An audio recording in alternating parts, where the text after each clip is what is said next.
Igisa natin yung bawang, sibuyas, kamatis, lagyan natin yung kalabasa, lagyan natin yung talong, sitaw, okra, sili, ampalaya,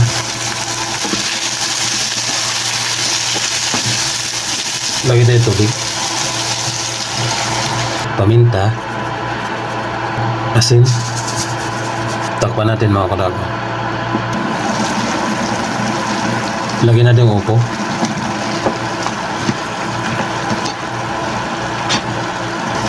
Lagyan natin yung topo.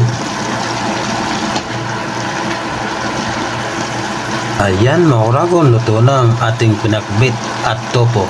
Thank you for watching.